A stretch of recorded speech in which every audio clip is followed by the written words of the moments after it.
ညီလေးဂျပန်ကိုဘာလို့သွားကျင်တာလဲ အမှန်တိုင်းပြောရရင်ဟောကားသွားရိုက်ချင်လို့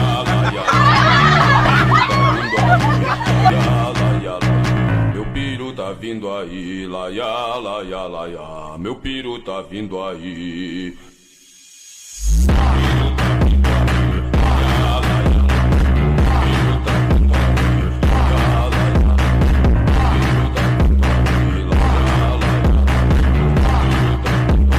မရှိဘူးရှင် ဒါဆိုရင်အမကြီးအုတ်ထားရင်ပုတ်သွားမယ်လှန်စားမှတန်သွားမှာ